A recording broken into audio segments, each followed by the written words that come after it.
नमो विष्णुपादाय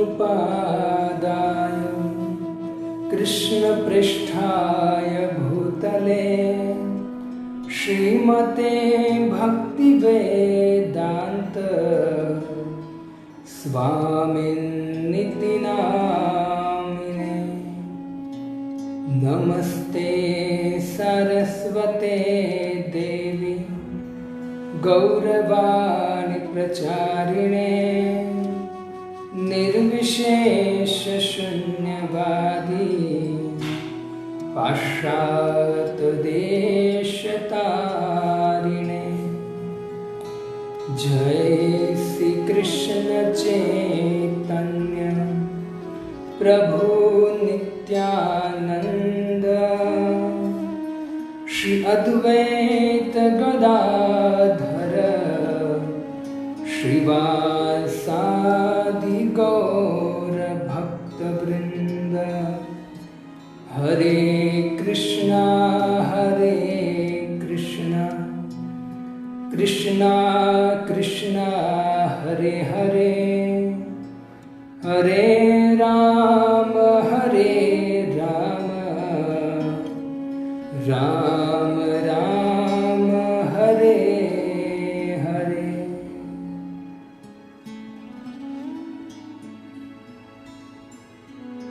तो सर्वप्रथम इसी भक्ति वेदांत स्वामी श्रील प्रभुपाद जी के चरणों में वंदन, जिनकी कृपा से आज हम भगवान की दिव्य वाणी को यथारूप समझने का प्रयत्न कर रहे हैं। भगवान श्रीमद् भगवद गीता के 13वें अध्याय में ज्ञान की बात कही है। वही ज्ञान की बात जो है वो हम सब श्रवण कर रहे हैं। श्रीमद् भगवद गीता 13वां अध्याय श्लोक क्रमांक 8 से लेकर 12, 5 श्लोकों में भगवान ने एक ज्ञान की बात कही है और कहा है कि हे अर्जुन, ये जो मैं तुझे बता रहा हूं ये वास्तव में ज्ञान है और इसके बाहर जो भी है वो अज्ञान है। तो आइए हम उस श्लोक का पुनः उच्चारण करें और उच्चारण करके उसमें से जो एक शब्द है, जो तीसरा शब्द, 2 शब्द की व्याख्या कर चुके हैं, तो तीसरा शब्द की व्याख्या हम करेंगे। पहले हम श्लोक का उच्चारण करेंगे। अहुमानित्वं मदं भित्वं अहिंसा शांति आर्जवम् आचार्योपासनं शौचं धैर्यम् आत्मविनिग्रहम्। अमानित्वं मदं भित्वम् अहिंसा शांति आर्जवम् आचार्योपासनं शौचं स्थैर्यम् आत्मविनिग्रह। तो यहाँ अमानित्वम, दूसरा अदम्भित्वम, दोनों पर हम चर्चा कर चुके हैं। आज तीसरा शब्द है अहिंसा। अमानित्वम नम्रता, किसी को मान देना, मान की आशा न करना, उसको बोलते अमानित्व। दूसरा अदम्भित्वम, कपट, दंभ नहीं करना, उसके विषय में कल हमने श्रवण किया। तो यहाँ ज्ञान की बात का तीसरा शब्द है अहिंसा। तो अहिंसा के ऊपर हम विचार करेंगे। मैंने आपको पहले कहा कि 13वें अध्याय में भगवान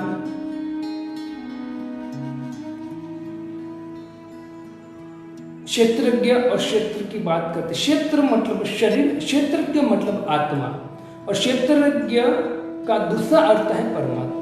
मतलब दूसरा परमात्मा, 2 क्षेत्रज्ञ है, एक तो आत्मा और दूसरा परमात्मा। तो उनको जानना ही वास्तव में ज्ञान है।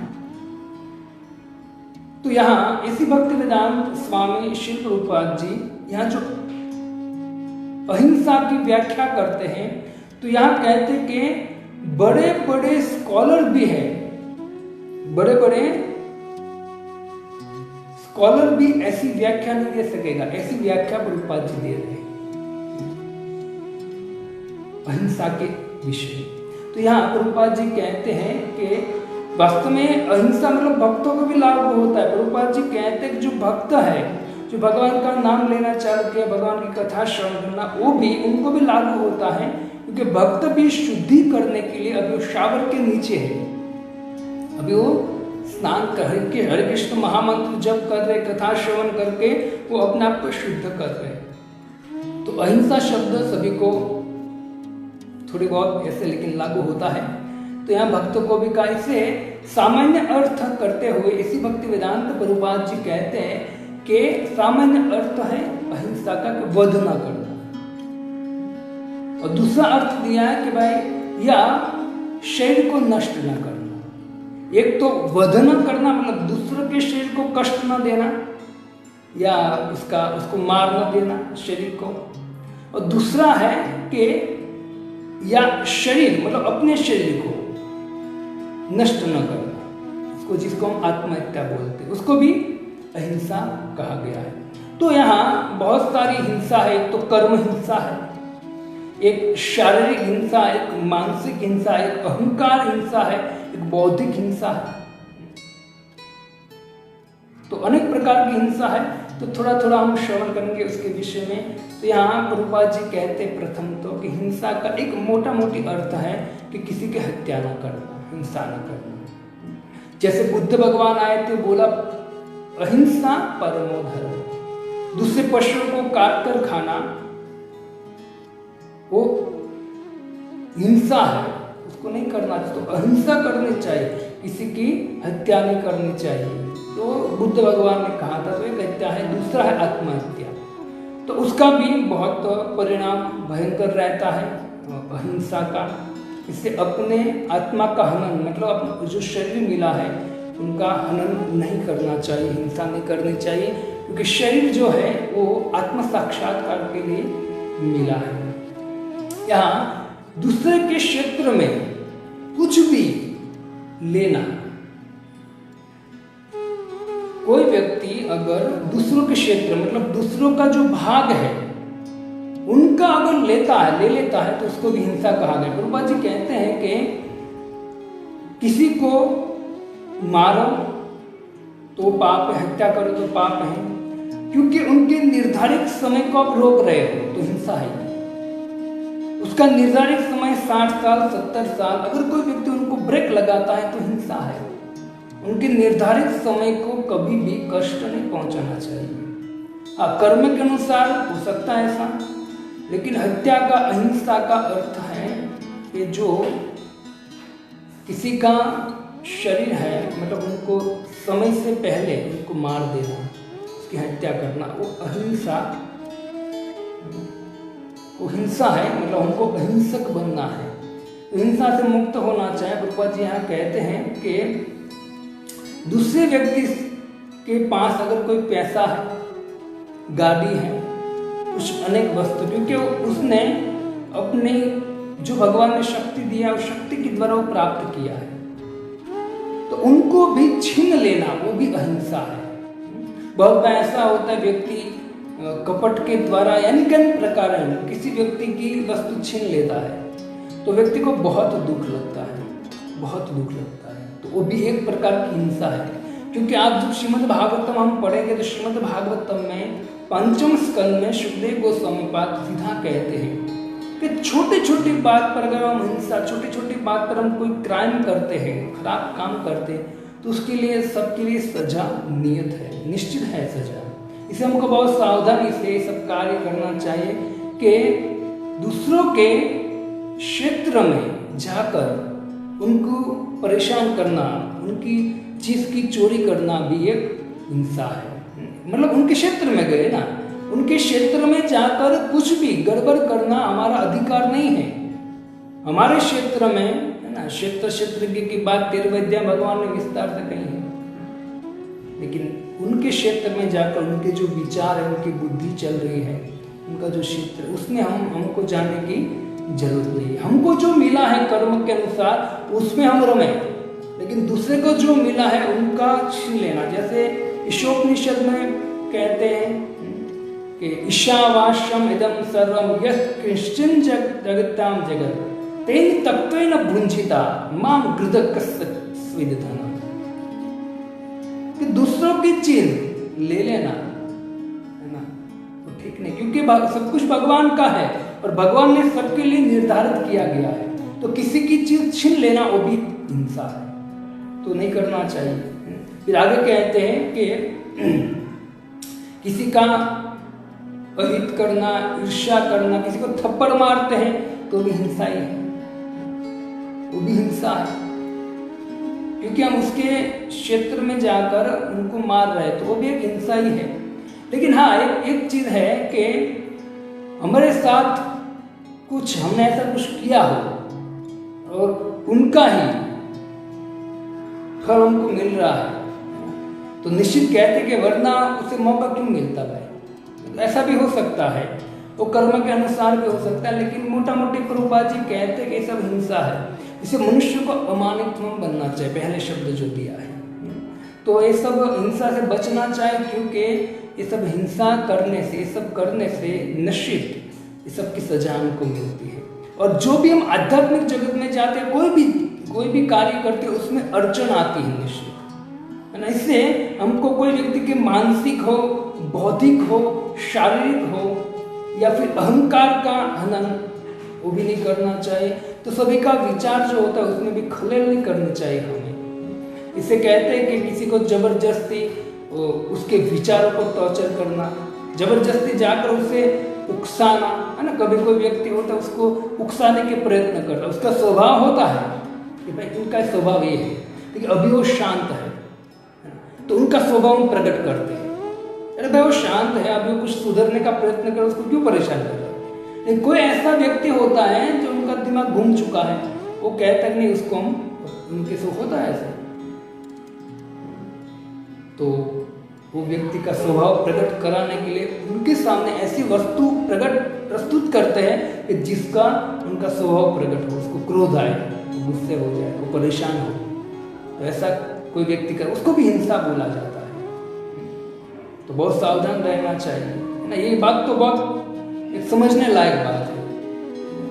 और खास करके जो व्यक्ति बहुत ईर्ष्यालु होता है ना, वो सामने वाले व्यक्ति को उकसाने के लिए बहुत प्रयत्न करता है, और वो उनकी जो वीक पॉइंट होता है वो पकड़ता है और उनको उकसाने के लिए वही चीज उनके सामने प्रस्तुत करता है जिनका उनको अच्छा नहीं लगता है, वही हमें प्रस्तुत कर उनका प्रकट। तो वो भी एक हिंसा है, क्योंकि वो व्यक्ति नहीं चाहता है, लेकिन स्वभाव प्रकट कराने के लिए वो कहते कि जबरदस्ती जाकर उसको उकसाता है, तो वो भी एक हिंसा है।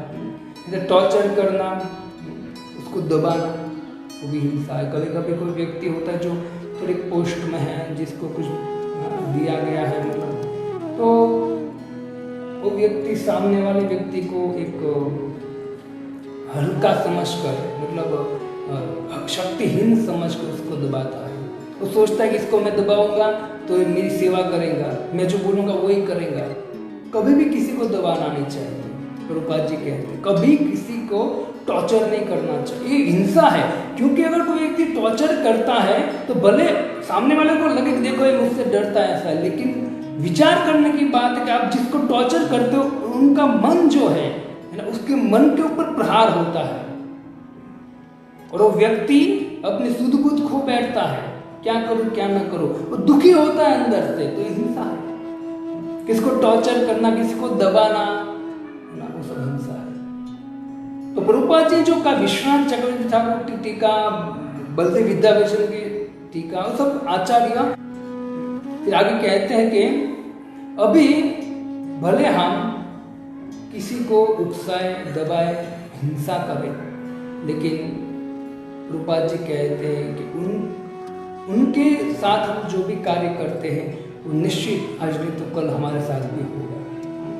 इससे ये बात को समझना बहुत जरूरी है कि जो भी हम कार्य करते हैं ना, उसका रिएक्शन आता ही है। भगवान हमारे जीवन में वही चीज हमारे जीवन में घटित करते हैं और हमको एहसास दिलाते हैं कि तू जो भी कर रहा है, अगर बुद्धिमान व्यक्ति समझ जाता है भगवान कहते जो भी कर रहा है वो तेरे साथ भी होगा, तो वो समझा कर एक पॉइंट भगवान देकर, एक कुछ देकर भगवान समझाना चाहते हैं कि यहाँ से ब्रेक लगा दो, दूसरों को परेशान करने का प्रयत्न मत कर।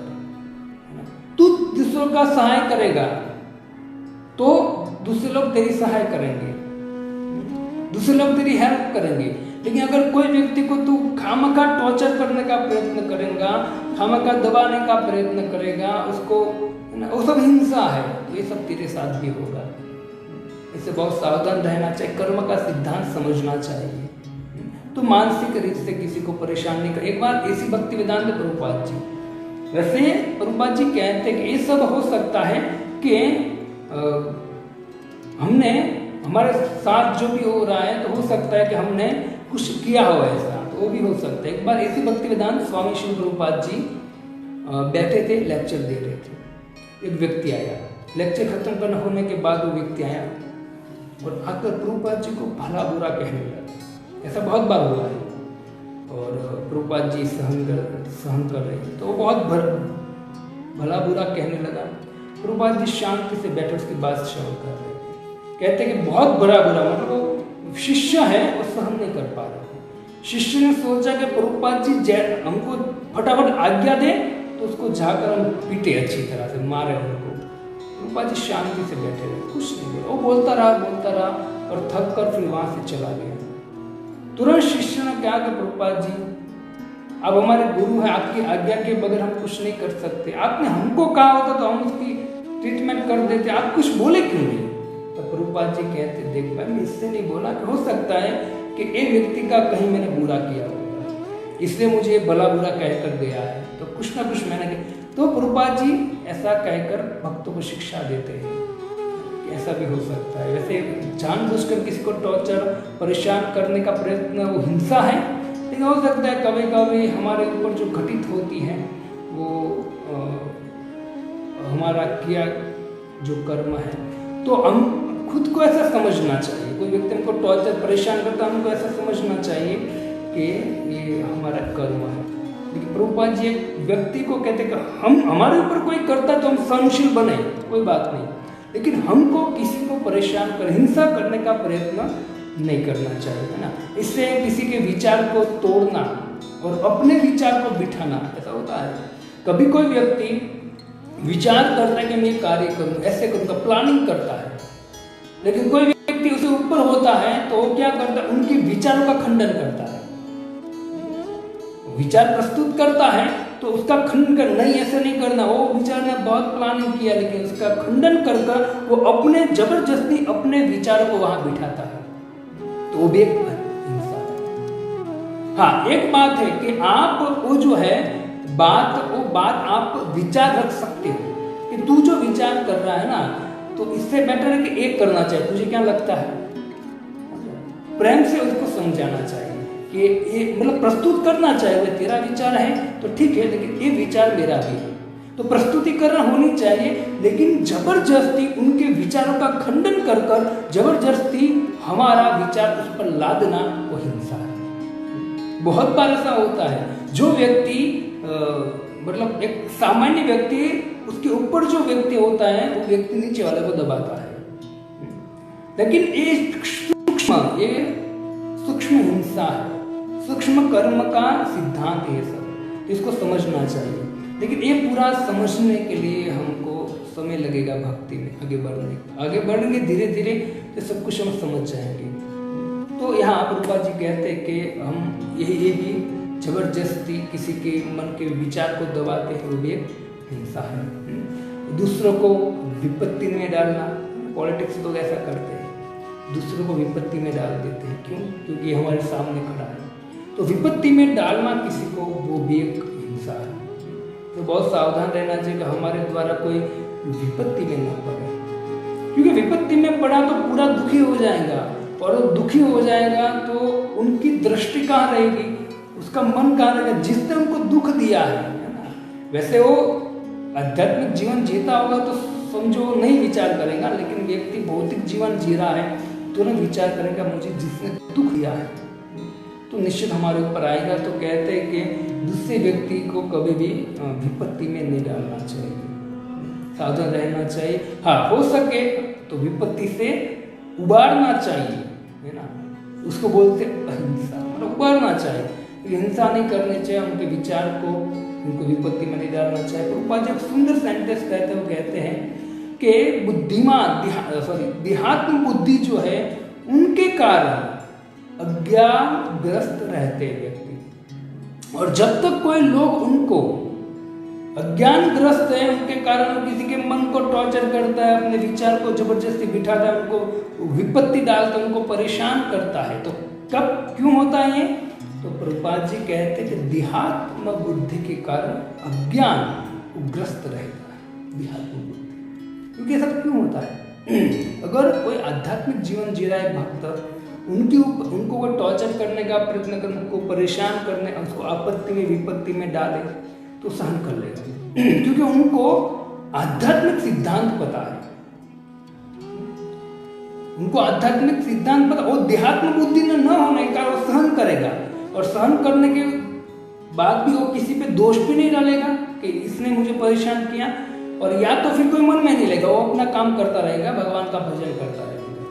लेकिन अगर कोई भौतिक व्यक्ति है, प्रभुपाद जी कहते हैं कि देहात्म बुद्धि के कारण सब कुछ करता है, भक्त के ऊपर कोई करेगा ऐसा तो भक्त सहन करेगा, क्योंकि भक्त दूसरों को ऐसे परेशान नहीं करेगा, टॉर्चर नहीं करेगा। लेकिन ये जो टॉर्चर करने वाले व्यक्ति, ऐसे जो मन से जबरदस्ती सब करने वाले, विपत्ति में डालने वाले हैं, वो व्यक्ति कौन है? कहते हैं देहात्म बुद्धि। जिसकी देहात्म बुद्धि, जिसको आत्मा के विषय में कुछ पता नहीं है, और देह में वो रमन करते रहते हैं। तो ऐसे व्यक्ति, प्रभुपाद जी बहुत सुंदर कहते हैं कि ऐसे व्यक्ति को, जब तक कोई व्यक्ति ऐसे व्यक्ति को आध्यात्मिक ज्ञान और की ओर ऊपर नहीं उठाता है, तब तक वह हिंसा करता रहेगा। इसे प्रभुपाद जी कहते हैं भक्तों को चाहिए इस संसार में कृष्ण भावनामृत फैलाएं, और कृष्ण भावनामृत के द्वारा संसार को समझाए कि आध्यात्मिक ज्ञान क्या है। जब आध्यात्मिक ज्ञान समझ में आएंगे तो लोग हिंसा करना बंद कर देंगे, दूसरों को परेशान, टॉर्चर, अपने स्वार्थ के लिए दूसरों को विपत्ति में डालना छोड़ देंगे। कब? जब उस पर आध्यात्मिक ज्ञान हो, भगवत गीता, भागवतम, भगवान का, है ना। इस समाज में हर एक व्यक्ति एक दूसरे को क्या करते हैं? एक नीचा दिखाने का, दबाने का प्रयत्न करता है, हिंसा करता रहता है। क्यों? क्योंकि अपना स्वार्थ है, और स्वार्थ क्यों है? देहात्म बुद्धि। और ऐसे देहात्म बुद्धि व्यक्ति को जब तक आध्यात्मिक ज्ञान, भगवत गीता और भागवतम का ज्ञान नहीं दिया जाएगा, तब तक हिंसा करता रहेगा, और जब तक हिंसा करता रहेगा, जन्म मृत्यु जरा व्याधि दुख दोषान। ये भी टॉपिक है इसमें, इस ज्ञान में, वो 13वां नंबर में आएगा, 13वें नंबर में। तो प्रभुपाद जी बहुत सुंदर कहते हैं ऐसे व्यक्ति को आध्यात्मिक ज्ञान देना चाहिए। इसे प्रभुपाद जी बाहर देते हैं कि जो भगवान का ज्ञान वितरण करना है, उनको स्पीड से काम करना चाहिए। व्यक्ति को भगवत गीता, भागवतम समझने का प्रयत्न करना चाहिए, और उस अंतर्गत समझने के बाद दूसरों को वितरण करना चाहिए। तो यही वास्तव में जीव का कल्याण है। देहात्म बुद्धि से ऊपर उठाने के लिए भक्तों को चाहिए कि घर घर जाए, सोसाइटी सिटी में सभी जगह ऐसे कार्यक्रम का प्रोग्राम बड़े बड़े करें, उनको लोगों को जागरूक करें कि हम आध्यात्मिक दृष्टि से हमको दुनिया को देखना चाहिए, तब जाके सच्ची सुख शांति आएगी। तो ये अनेक प्रकार की जो हिंसा है, प्रभुपाद जी कहते हैं सम्मानित व्यक्ति का अपमान, सम्मानित व्यक्ति का अपमान करना वो नहीं करना चाहिए। सम्मानित व्यक्ति होता है उसका अपमान नहीं करना, भले वो कैसा भी हो, उसका अपमान नहीं करना। जहां उनका मान हो, जहां उसका मान है, सम्मानित व्यक्ति है, उनका जहां भी मान हो, तो वहां जाकर उसका अपमान नहीं करना चाहिए। हाँ, अगर निजी दुश्मनी है तो साइड में ले जाओ, या फिर दूसरी जगह पर जाकर उसको जो भी कहना है कह दो। लेकिन सम्मानित व्यक्ति जो होता है उनका जहां भी सम्मान होता है वहां जाकर आप उसके विषय में उल्टा सीधा बोलोगे तो उसका अपमान हो जाएगा, और वो भी एक हिंसा है। इसे बहुत सावधान रहना चाहिए। शिवाजी महाराज मराठा, शिवाजी महाराज एक बार एक व्यक्ति को दूसरे व्यक्ति से कुछ पैसे लेने थे, लेकिन उनके पास सुविधा न होने के कारण बेचारा दे नहीं पा रहा था। तो व्यक्ति गया घर पर, उनकी बीवी के सामने बहुत डांटा उनको, तू ऐसा है ऐसा, बहुत डांटा, उसका अपमान कर दिया। अब बीवी के सामने उसकी इमेज अच्छी होती है, बाहर भले उनके ऊपर पैसे का बोझ हो, है ना, लेकिन फिर भी बीवी के बच्चों के सामने इमेज अच्छी होती है तो घर आकर शांति लेता है ना। तो उनका जो सम्मान है बीवी बच्चों के साथ, घर वालों के साथ है, लेकिन वो व्यक्ति बाहर से आकर तो घर वालों के सामने उसको डांटता है, तुम्हारा पैसा नहीं देता है, खा गया, ऐसा वैसा, उसका अपमान करता है, तो बीवी बच्चों की नजर में भी वो गिर जाता है। ये भी हिंसा है। तो ऐसा ही हुआ शिवाजी महाराज के राज्य में। शिवाजी महाराज ऐसा न्याय देते थे, शिवाजी महाराज ने व्यक्ति को बुलाया, ये तेरी हिम्मत कैसे होगी कि उसकी बीवी बच्चों के सामने जाकर तू ऐसा बोल सके। हाँ, पैसा चाहिए तुझे लेना है तो तू कोई एक जगह पर लेके उसको बोल सकता है, या फिर कोई जगह पर तू केस कर सकता है, जो भी है, लेकिन उनका सम्मान था घर में बीवी बच्चों के सामने, वहां जाकर तूने अपमान किया है।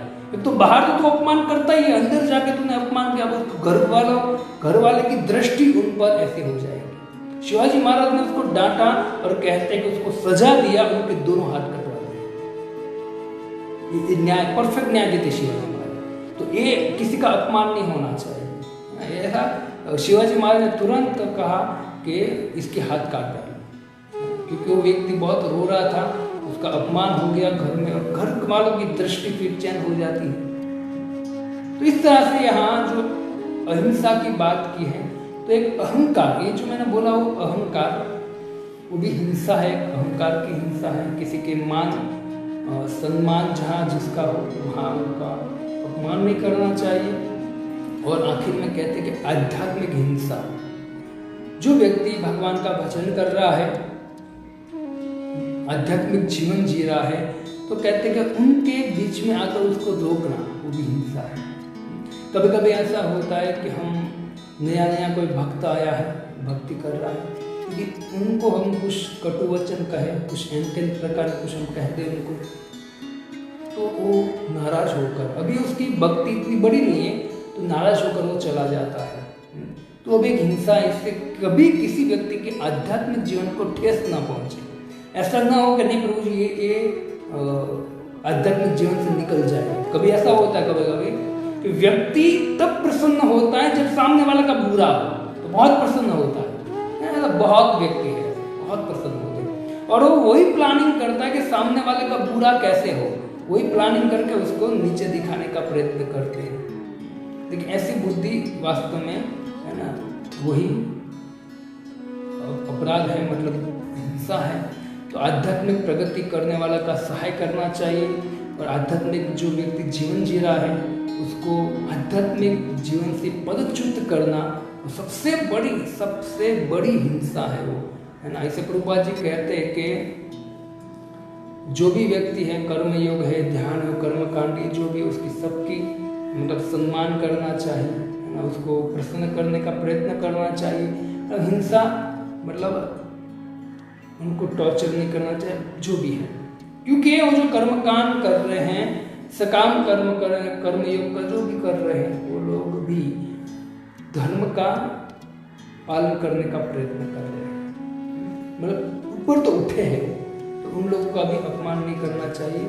तो इसलिए उन लोगों का ज्ञान देकर, प्रचार कर ऊपर उठाने का प्रयत्न करना चाहिए, नहीं कि उसके मन को, उसकी बुद्धि को टॉर्चर कर अपने स्वार्थ के कारण, ईर्ष्या के कारण हम किसी को नीचा दिखाने का प्रयत्न करते। तो अंत में प्रभुपाद जी कहते हैं कि हमको भरसक प्रयत्न करना चाहिए कि जीवन में, संसार में सभी व्यक्ति को सत्य दिखाने के लिए भरसक प्रयत्न करना चाहिए। इसे भगवद गीता और भागवतम का जी भर के, मतलब बहुत अच्छी तरह से प्रचार करना चाहिए, यही प्रभुपाद जी कह रहे हैं। तो हिंसा नहीं करनी चाहिए, दूसरे को परेशान किसी के शरीर को नष्ट करना, अपने शरीर को नष्ट करना, किसी के मन की हिंसा, किसी के बुद्धि की हिंसा, किसी के अहंकार की हिंसा, किसी के कर्म की हिंसा, वो कभी भी हो। इससे ये सब व्यक्ति कब समझेगा? शास्त्र बोलेगा बाकी क्या कर्म की हिंसा, क्या मन की हिंसा, क्या बुद्धि की हिंसा, कुछ पता नहीं। बुद्धि की हिंसा मतलब कोई डिसीजन ले लेता है ना, और कार्य करने का प्रयत्न करता है तो दूसरा व्यक्ति उसको वहाँ अटकाता है कि नहीं ये तेरा डिसीजन नहीं होगा, उसको वहाँ से निकाल देगा और वो अपना, तो बुद्धि की हिंसा है। तो ऐसी अनेक प्रकार की हिंसा आते, मोटा मोटी मैंने आपको समझाया। तो इस तरह से प्रभुपाद जी कहते हैं कि हमको अहिंसक बनना चाहिए, हिंसा नहीं करनी चाहिए, क्योंकि एक अवतारी भगवान का हुआ कि हिंसा है उसको अटकाने के लिए, वो है बुद्ध भगवान का। तो प्रभुपाद जी यहाँ तात्पर्य में बहुत सुंदर बात किया। मैंने आपको पहले बोला कि बड़े बड़े स्कॉलर भी ऐसी बात कहते नहीं है, लेकिन प्रभुपाद जी एकदम स्पष्ट बात समाज के सामने रखते हैं। इसलिए तो प्रभुपाद जी ने एक पूरा कृष्ण महानामृत फैला है। उसका कारण क्या है? प्रभुपाद जी की शुद्धता ही फोर्स है आध्यात्मिक जीवन में। इससे जैसे ही हम अहिंसक हो जाएंगे, हिंसा नहीं करेंगे, दूसरे को परेशान नहीं करेंगे, और दूसरा परेशान हो रहा है उसकी सहाय करना चाहिए हमें, यही प्रभुपाद जी का संदेश है। तो भगवान ने जो ज्ञान की बात कही है, तो आज हम तीसरा नंबर है अहिंसा, अमानित्वम, अदम्भित्वम और अहिंसा। कल हम श्रवण करेंगे शांति। शांति मतलब ओम शांति नहीं, शांति का मतलब दूसरा है। तो शांति का मतलब होता है कि सहिष्णुता। तो उसके विषय में कल हम चर्चा करेंगे चौथे पॉइंट को लेकर। तब तक के लिए हरे कृष्णा कृष्ण कृष्ण हरे हरे, हरे राम राम राम हरे हरे। ऐसी भक्ति वेदांत स्वामी श्रील प्रभुपाद की जय।